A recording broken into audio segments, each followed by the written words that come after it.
नमस्कार, मैं शिवांगी। आप देख रहे हैं आपका अपना कार्यक्रम ਤੁਹਾਡੀ सेहत जान है ता जहान है। इस टाइम हम मौजूद हैं लुधियाना के मोहनदाई ओसवाल हॉस्पिटल में, जिसे हम कैंसर के नाम से जानते हैं। इस कैंसर हॉस्पिटल में हर एक तरह की बीमारी का इलाज होता है, चाहे वो किडनी संबंधित क्यों ना हो, चाहे वो हार्ट संबंधित क्यों ना हो, चाहे वो कैंसर जैसी घातक बीमारियों से जुड़ा हुआ कोई मसला क्यों ना हो।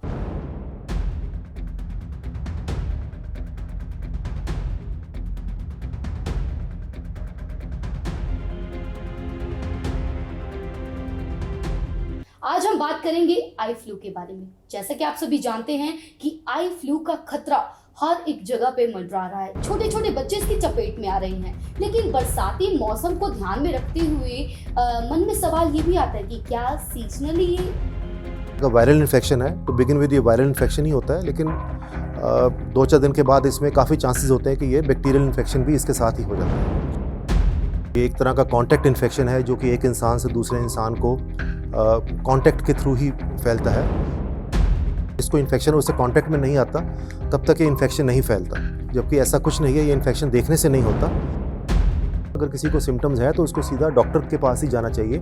सेल्फ मेडिकेशन या सीधा केमिस्ट से जाकर दवाई लेना वो ठीक नहीं। सो डॉक्टर नीरज अरोड़ा मेरे साथ हैं, जो कि सीनियर कंसल्टेंट है आई डिपार्टमेंट से। बहुत बहुत स्वागत है सर। नमस्कार जी। सर, क्या हाल है? बढ़िया जी, बहुत बढ़िया जी। आई फ्लू के बारे में सबसे पहले तो हम जानना चाहें कि आई फ्लू है क्या और इसके सिम्टम्स क्या क्या हैं, इसकी पहचान क्या है, कैसे पता लगता है कि कोई आई फ्लू जैसी बीमारी की चपेट में आ चुका है? ओके, आई फ्लू एक कॉमन लैंग्वेज में यूज़ होने वाला वर्ड है, लेकिन इसको मेडिकल टर्मिनोलॉजी में कंजंक्टिवाइटिस कहते हैं। और ये एक तरह का कॉन्टैक्ट इन्फेक्शन है जो कि एक इंसान से दूसरे इंसान को कॉन्टैक्ट के थ्रू ही फैलता है। और ये एक सीजनल इन्फेक्शन है और मोस्ट ऑफ द टाइम्स ये जब रेनी सीज़न होता है, जब ह्यूमिडिटी बहुत ज़्यादा होती है, तब देखा जाता है। जी। जैसे आजकल बच्चा इसकी चपेट में आ रहा है, ये पर्टिकुलर जैसे हम आपने कहा कि इन टच आने से, फैमिली कलीग से हम जब मिलते हैं जुलते हैं, एक अगर आई फ्लू की चपेट में आ जाता है तो हम कहते हैं कि अपने साथ और भी तमाम लोगों को ये संक्रमित करता है। तो इसके लिए बचाव के क्या क्या कारण हो सकते हैं? ओके, जैसे कि मैंने बोला, ये एक तरह का कॉन्टैक्ट इन्फेक्शन है और बड़ा इजीली फैल जाता है। और इसके जब तक जो भी पेशेंट है या विक्टिम है, जब तक जिसको इन्फेक्शन है उससे कांटेक्ट में नहीं आता, तब तक ये इन्फेक्शन नहीं फैलता। एक बड़ी मिसकंसेप्शन है, आम धारणा है लोगों में कि देखने से फैलता है, जबकि ऐसा कुछ नहीं है। ये इन्फेक्शन देखने से नहीं होता। जिसको ये इन्फेक्शन होता है जब अपनी आंखों को छूता है और वही हाथ किसी और इंसान को लगाता है या किसी सरफेस को लगाता है और उसी सरफेस को कोई और आके छूता है, तो उसको ये इन्फेक्शन हो सकता है। और ये एक तरह का वायरल इन्फेक्शन है। तो बिगिन विद ये वायरल इन्फेक्शन ही होता है, लेकिन 2-4 दिन के बाद इसमें काफ़ी चांसेस होते हैं कि ये बैक्टीरियल इन्फेक्शन भी इसके साथ ही हो जाता है। जी। अच्छा, अगर मान लीजिए आई फ्लू की समझ अगर किसी इंसान को नहीं आ रही है कि आई फ्लू हो चुका है उसे, तो उसके सिम्टम्स क्या क्या नज़र आएंगे जिससे उसे पता लगे कि हाँ, वो आई फ्लू से संक्रमित है? देखिए, ऐसा है कि most of the times eye flu बड़ा इजीली रिकग्नाइजेबल होता है और जिसको होता है उसको जल्दी ही पता भी लग जाता है। शुरुआत होती है आमतौर पे आंखों में हल्की हल्की लाली आना, खारिश होना, कुछ उसको आंखों में चुभन रहना, जैसे कुछ फॉरेन बॉडी सेंसेशन होती है, और कुछ दिनों के बाद आंखों में मैल आना, जिसको डिस्चार्ज आना, ये सब आई फ्लू के लक्षण हैं। और शुरू में इस पे नज़र पे भी कोई ज़्यादा असर नहीं पड़ता। हाँ, कुछ टेम्परेरी इंटरमिटेंट धुंधलापन ज़रूर आ सकता है, लेकिन नज़र पे इसका जल्दी असर नहीं पड़ता। अगर समय रहते इलाज ना करवाए तो क्या ये हमारी आई साइट पे भी इफेक्ट कर सकता है? ओके, बड़ा रेयरली ऐसा होता है कि इसका नज़र पे भी असर पड़ता है, स्पेशली जब जो आँख की जो फ्रंट वाली लेयर है, जिसको हम कॉर्निया बोलते हैं, जब वो इसमें इन्वॉल्व हो जाता है तो इसका नज़र पे भी असर पड़ सकता है। इसलिए समय रहते इसका इलाज बहुत ज़रूरी है। और इसमें मैं एक बात और भी कहना चाहूँगा कि आम टेंडेंसी ऐसी रहती है कि जिसको ये सिम्टम्स होते हैं वो सीधा केमिस्ट के पास जाता है और वहीं से सीधी मेडिसिन ले लेता है। और कई बार उसको स्टीरॉइड्स दे दिए जाते हैं जो कि आंखों पे इसको इलाज की इसकी ये प्रॉब्लम है, ये वर्सन हो जाती है। तो वो चीज़ें अवॉइड करनी चाहिए। अगर किसी को सिम्टम्स है तो उसको सीधा डॉक्टर के पास ही जाना चाहिए।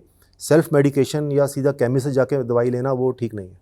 ठीक है, प्रोफेशनली हो जाके डॉक्टर से मिल सकते हैं। और बिल्कुल। लेकिन कहीं ना कहीं ये भी धारणा है कि घरेलू कुछ उपाय बने हुए हैं कि कुछ इस तरह की चीज़ें निकल के सामने आती हैं कि आप सुबह भाप पैसे लगाएं आँखों में, समथिंग कुछ। देखिए, जिसको इन्फेक्शन हो गया उसमें सबसे जो ज़रूरी चीज़ है वो है सफाई है। जी। एक तो रात को सोने से पहले या दिन में 2-3 बार आँखों को अच्छे से वॉश करना है साफ़ पानी के साथ, और आंखें वॉश करने के बाद या अगर आप आंखों को छू लेते हो तो अपने हाथ साबुन से धो के रखने हैं। वैसे तो आंखों को टच करना अवॉइड ही करना चाहिए, पर अगर टच कर ले तो आंखें वॉश, अपने हाथ वॉश फ्रिक्वेंटली कीजिए ताकि वो इन्फेक्शन किसी और को स्प्रेड ना हो। जी।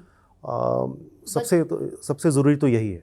और बच्चों में जो ये इस तरह के बच्चे तो ये ईज़िली समझ नहीं पाते कि मुझे ये अपने लिए साफ सुथरा का ध्यान रखना है, ओके। तो पेरेंट्स कैसे उन्हें ओके, पेरेंट्स को भी इसमें एक्टिव रोल प्ले करना चाहिए। उनको थोड़ा इंस्ट्रक्ट करें कि उनके हाथ फ्रीक्वेंटली वॉश करें, उनको ज़मीन पे छोटे बच्चों को ना खेलने दें, और घर पे उनका पिलो, उनका टॉवल, उनका हैंकी, बेड शीट्स ये सेपरेट रखें। अच्छा, बरसाती मौसम के अलावा किसी और मौसम में भी आई फ्लू का जी, ये और मौसम में भी देखा जाता है, पर मोस्ट ऑफ द टाइम्स ये जब ह्यूमिडिटी ज़्यादा होती है तभी ये आता है। जी।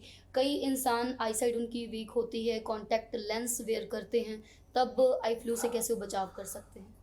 देखो, आईसाइट वीक से तो इसका कोई ज़्यादा ताल्लुक नहीं है। यहाँ पर ये ज़रूर है कि अगर किसी को आई फ्लू हो गया है और वो कॉन्टैक्ट लेंस यूज़ करता है तो उसको वो लेंसेज उस ड्यूरेशन के दौरान नहीं यूज़ करने चाहिए, जी। क्योंकि आँख में इन्फेक्शन उससे बढ़ जाता है, और जो कॉर्निया जो उसमें जिसकी मैं पहले बात कर रहा था उसके इन्वॉल्व होने के चांसेस ज़्यादा हो जाते हैं। तो जिसको भी आई फ्लू है, कॉन्टैक्ट लेंसेज तो बिल्कुल नहीं यूज़ करने चाहिए। अपनी स्पेक्ट्स कुछ दिनों के लिए यूज़ कर सकता है जब तक कि आई फ्लू ठीक नहीं हो जाता। जी। स्पेशल कोई गाइडलाइंस आप देना चाहेंगे हमारे व्यूवर्स को जो कि इस टाइम संक्रमित हैं आई फ्लू से? मैं वही बात रिपीट करना चाहूँगा कि एक तो सेल्फ मेडिकेशन ना करें, और अपनी आँखों को और हाथों को फ्रीक्वेंटली वॉश करें, अपना टॉवल, अपना पिल्लो, अपना हैंकी, ये सब चीज़ें सेपरेट रखें। जी।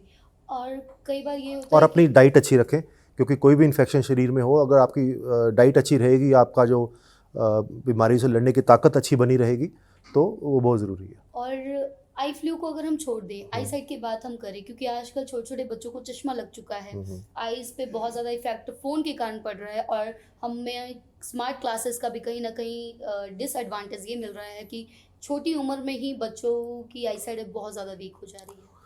देखिए, ये बात बिल्कुल सही है कि आजकल छोटी उम्र में चश्मा लगना जल्दी शुरू हो गया है। उसके 2-3 कारण हैं। एक तो ये कि बच्चे भी और पेरेंट्स भी थोड़े आजकल वेल एजुकेटेड हैं, और समय पे उनको पता लग जाता है कि बच्चे की आईसाइट वीक है तो उसका इलाज करा लेते हैं। दूसरा कारण, ऑफकोर्स, जैसे आपने कहा कि जो स्क्रीन टाइम बहुत ज़्यादा बढ़ गया है, जी। मोबाइल पे, टीवी पे, लैपटॉप्स पे, आईपैड्स पे बहुत ज़्यादा बढ़ गया है, तो वो भी कंट्रीब्यूट करता है आईसाइट वीक होने के लिए। तो मैं यही कहूँगा कि बच्चों के लिए स्पेशली जब जहाँ तक पढ़ाई के लिए ज़रूरी है वो तो आप अवॉइड नहीं कर सकते, वो तो आपको अगर मोबाइल पे या लैपटॉप पे काम करना ही है, पर जो उस एक्स्ट्रा जो आप टाइम स्पेंड करते हो मूवीज़ देखने पे या गेम्स खेलने पे, वो अवॉइड करें, ताकि आईसाइट वीक जल्दी ना हो। जैसे आजकल के टाइम में भागदौड़ की काफ़ी लाइफ हो गई, हम अपने आप की केयर कर नहीं पाते हैं, बच्चों की भी स्पेशली वो माँ पेरेंट्स नहीं कर पाते जो वर्किंग हैं, ठीक है, तो कहीं ना कहीं डाइट में कमी आने की वजह से भी ये हो रहा है। यस, वो तो जैसे बाकी बीमारियां हैं, जंक फूड का यहाँ पे आंखों पे भी असर पड़ता है। आपकी डाइट में न्यूट्रिशन कम हो गई है, जंक फूड ज़्यादा है, तो उसमें जो चीज़ें, जो पौष्टिक आहार पहले मिलता था वो कम मिल रहा है, तो वो कॉम्प्रोमाइज़ तो रहता ही है।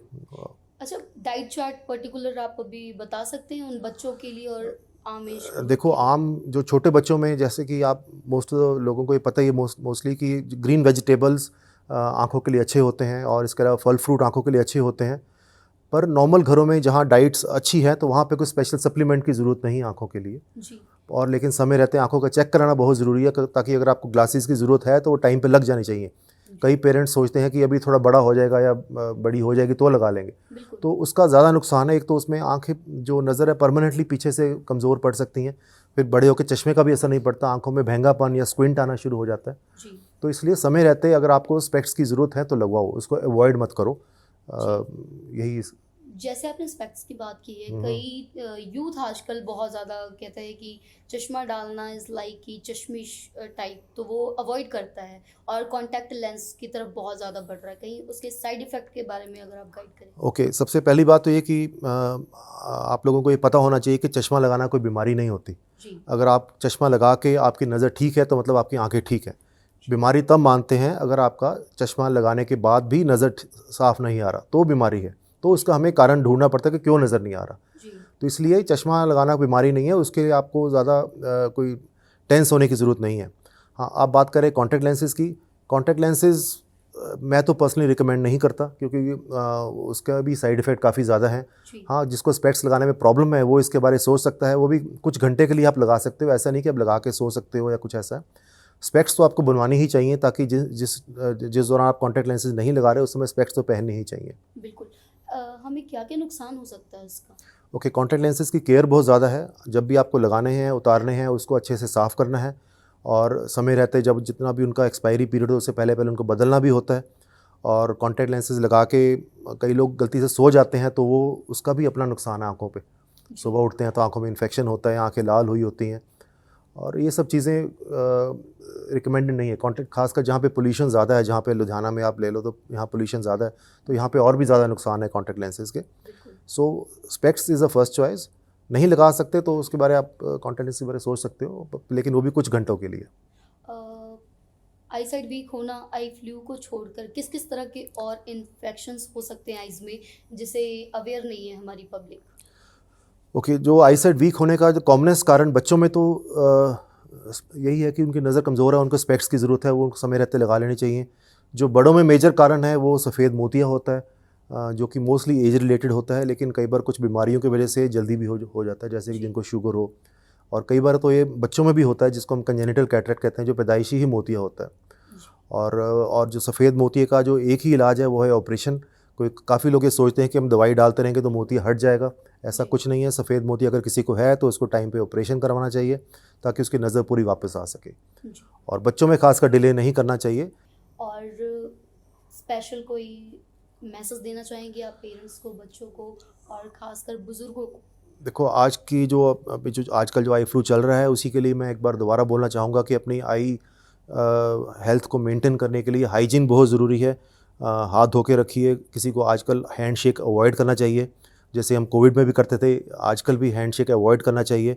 और गलती से अगर किसी को आई फ्लू है, उसने अपनी आंखों को छू लिया है, तो हाथ धो ले और दूसरों से थोड़ा दूरी बना के रखे।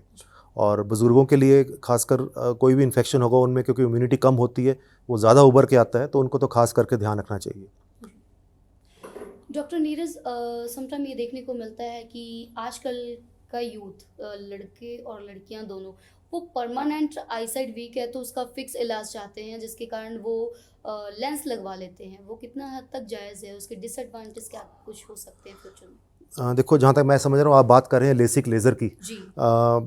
एक काफ़ी अच्छी टेक्नोलॉजी है, लेटेस्ट टेक्नोलॉजी है, जिसमें कि स्पेक्स को लेज़र के द्वारा उतारा जा सकता है। और जैसे कि आपने लेंसेज की बात की, अगर बहुत ज़्यादा हाई नंबर हो तो कई बार उसमें लेंस भी डालने पड़ते हैं। देखिए, मैं दोबारा यही बात करूँगा कि जो फर्स्ट चॉइस होती है, जब आपका नज़र कमज़ोर होती है, आपको चश्मे लगे हैं, तो फर्स्ट चॉइस तो मेरी नज़र में ग्लासेस ही हैं। हाँ, अगर किसी को ग्लासेस लगाने में प्रॉब्लम है तो वो लेसिक लेज़र के बारे या कॉन्टैक्ट लेंसेज के बारे में सोच सकता है। लेसिक लेज़र एक तरह का परमानेंट इलाज है, लेकिन कॉन्टैक्ट लेंसेज जैसे कि मैंने बताया कि सिर्फ कुछ घंटे ही लगा सकते हो। यस, आप ये सर्जरी करा सकते हो लेसिक लेज़र, और एक कॉन्टैक्ट लेंसेज से ज़्यादा सेफ़ है। और इसके लिए आपको कम से कम 21 साल की एज तक वेट करनी चाहिए, जब तक आपका नंबर स्टेबल नहीं हो जाता।